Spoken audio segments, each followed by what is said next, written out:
Hatrany an-tsekoly no beazina nangatsaina ny olom-pirenena tsirairay ho mariky ny fitiavan-tanindrazana.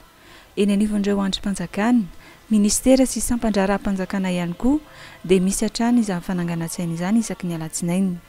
Ny mampalahelo anefa raha ho an'ny ato anivon'ny ministera ny vola sy ny fitantanam-bola, indrindra ato anivon'ny mpiasa ny tahirim-bolam-panjakana dia vitsy amin'ireo mpiasa anarivony zara raha misy ny manatrika izany fananganan-tsaina izany isaky ny alatsinainy.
Toy izao manaraka izao kosa ny hevitry ireo olon-tsotra mahakasika ny fananganan-tsaina.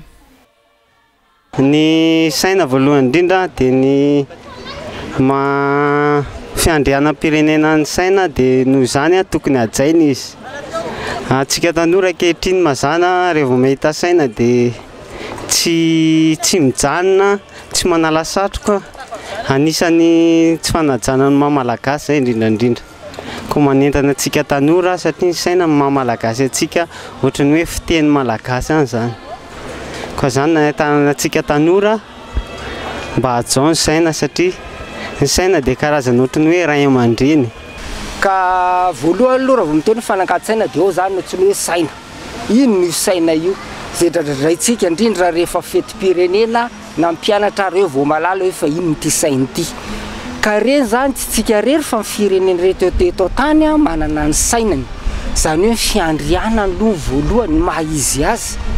Dia tsy ahinona ihany koa izay fa tsy nisy tsika izao sy izao taranaka rehetrarehetra izao raha tsy nisy ny olona teo aloha dia ireo razanareo zany izay milevona amin'ity tany hitsahantsika ity ajao io saina io indrindra isan-kerinandro. Ary io saina io koa dia fivavahana marika amin'ny fisian'Andriamanitra eo amin'ny tany anankiray. Ny fananganan-tsaina pirenena dia midika hoe maleo tena firenena anankiray. Ny fananganan-tsaina izany dia midika ny fitiavan-tanindrazana ary koa nahazoan'i Madagasikara ny fahaleovan-tena. Ka milaina koa hampatsiahivina amin'ny ankizy mianatra rehetrarehetra moa ny mpiasa rehetrarehetra koa hoe nahazo fahaleovan-tena Madagasikara.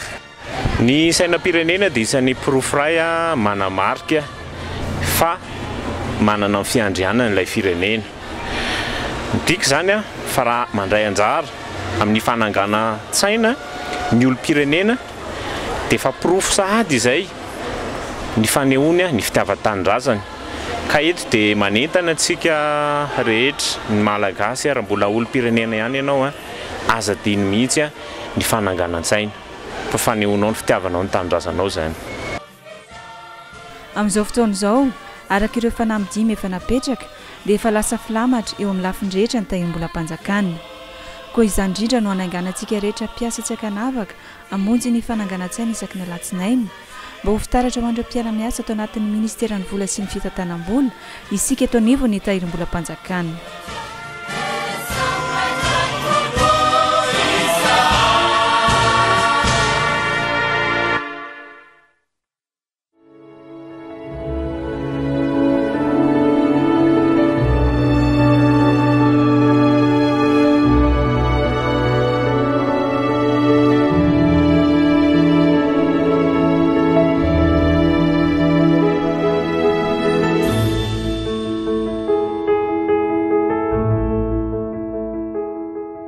Vola tsara kajy, mahatsara fihavanana.